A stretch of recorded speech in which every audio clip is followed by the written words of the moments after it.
Hey everybody, and welcome to Let's Play Secret of Mana. Last time we defeated Elinee and her crazy tiger Spiky, and now we need to go see what's up with Undine. Or Undini. Again, I don't know how to pronounce it correctly. But, she's a water spirit, and those who have played Secret of Mana will know that this opens up an awesome chapter of the game. And I'm very much looking forward to doing this. It's a short little area, so it's not too bad. But these Ifish can be a real problem. They're kind of strong right now. And they can tear you up. So be very careful. Fortunately, you're right by the water palace. So if you get messed up, go back to the water palace and heal up.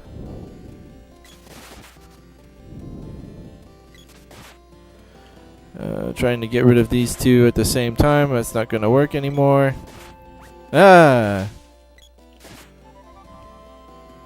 But yeah, you'll be amazed at how quickly your hit points will go down in this spot. But like I said, it's a real short area. In fact, we're already at the boss. What the? This is Tonpole, and it's so cute. Doesn't look very threatening, does it? Well, it's kinda not. You can pretty much wail on it for a while and it won't do anything. Unfortunately, it's never as easy as that. Because here's the real boss. The biting lizard. This boss is a pain. It gets its name because it will lash out with its tongue and do that. It'll eat you. And that's a very bad thing. Oh gosh, it ate my hero again.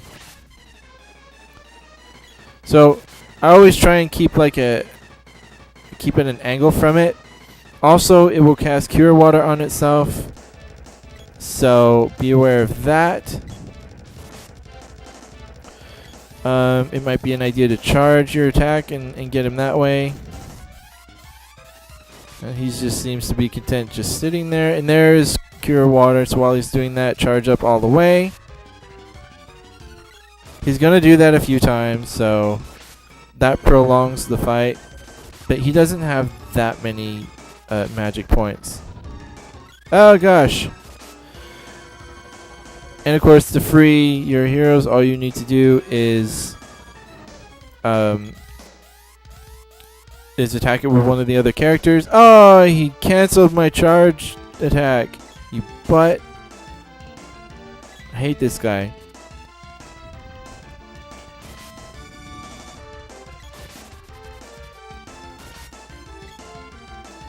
He's not too terribly tough, but he can be a bit bothersome. I think he might be out of magic points now because he's not curing himself. Whenever he does that, usually he's either going to cure himself or he's just going to stand there. So yeah, I'm sure he would have cured himself by now if he had any magic points. And he's dead. So it's not too terribly bad. We get our gloves orb for the battle. And some new ominous music. And have I mentioned I love the soundtrack here? And here she is, it's Undini. Thank you, I am Undini. My power is your reward. I'll give you two kinds of magic. Melody can use my recovery and defense magic. And she can do a little dance too. Bob can use my battle magic.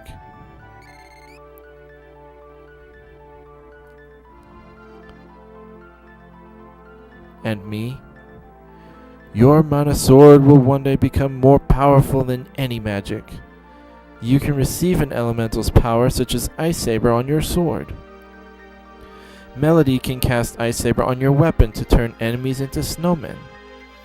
And this, Take this with you. It is one of the mono weapons. So with that, we have all the weapons that we're going to get in the game. The pole dart. Call me anytime. So now we have Undini with us. And our first magic spells. No one can stop me now. So let's take a look at some of this magic that we just got. Ice Saber. The girl's magic is like was stated earlier, is mostly defensive and recovery type. Ice Saber adds the ice element to your sword. When you strike an enemy, it will turn them into a snowman, which means they're what's the word I'm looking for? They can't move. They're immobile. Wow, why couldn't I think of that word?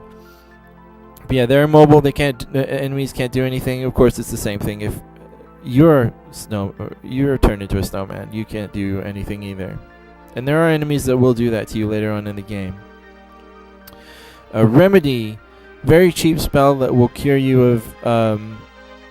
I know it cures you of poison. I don't know if it. I think it cures you of any negative status ailments. I'm not positive on that. And Cure Water is your basic healing spell. So as you can see, we have a certain number of each spell. Remedy costs 1 MP, Cure Water costs 2, Ice Saber costs 2, and each casting costs whatever that spell is worth, and will take you away from your total MP until you have none left. Again, the sprite's magic is attack oriented. Freeze will shoot blocks of ice at enemies. Acid Storm, I don't think it's as effective as freeze, but it can lower. It lowers some kind of stat. I don't remember what it lowers exactly.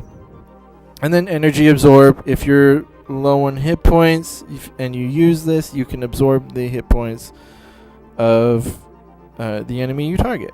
So that can be extremely useful when you need it. So I'm just going to go ahead and show off some magic real quick here. So let's use some of the sprite's magic. Now, obviously, the fish are not going to be very vulnerable to water magic because they're fish. You can target one enemy, or you can target all enemies on screen. But the more enemies you target, the less effective the spell is going to be. But it keeps them from attacking you, so that's a good thing. Now you can stack magic and make it so that enemies don't have an opportunity to attack. I'll show that off during a boss fight later. Defense, that's what it lowers. But as you can see, it doesn't do as much damage.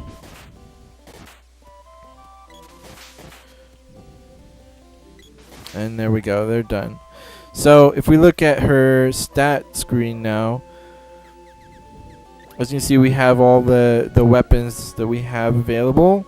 We're going to go ahead and go back to the dwarf village so we can reforge some stuff. I believe it's the glove and the boomerang, and then we have the whip and the pole dart to use.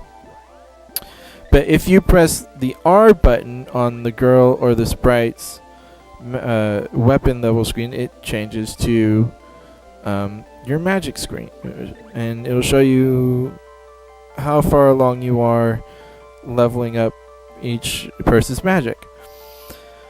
I strongly recommend anytime you get a new magic, raise it up as high as it can go,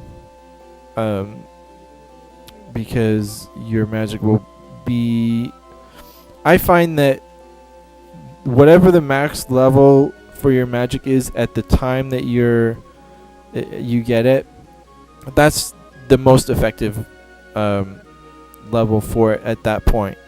Anything less, and it's not quite effective enough for where you're at in the game when you get it. So like if I get to a point where I can level everything up to level 3. If I'm still at level 0, it's almost useless.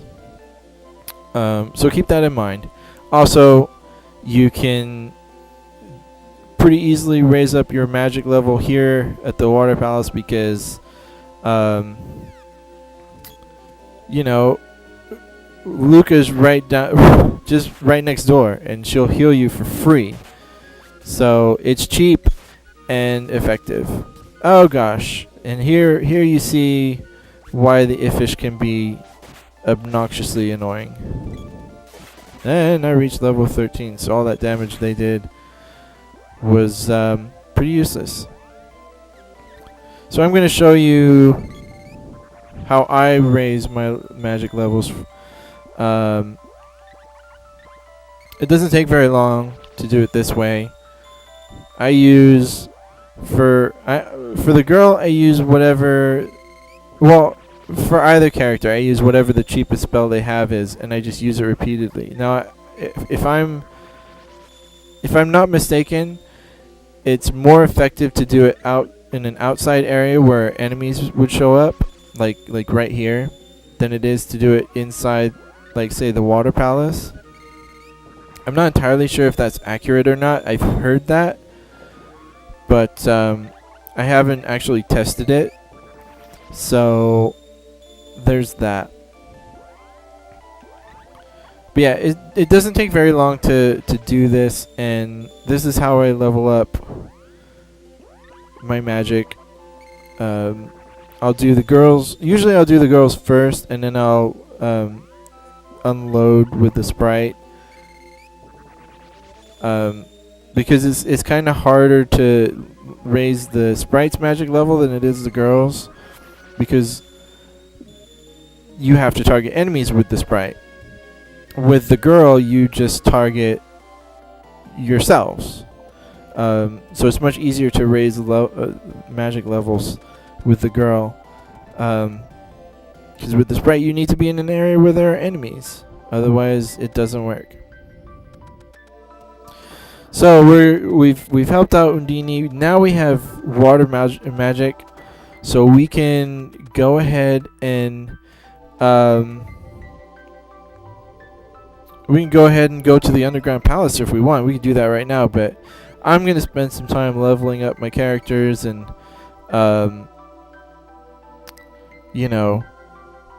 leveling up my weapons and magic and stuff. And I'll do that off camera, so next time on Let's Play Secret of Mana, we'll be ready to go and head off to the underground palace. See you then.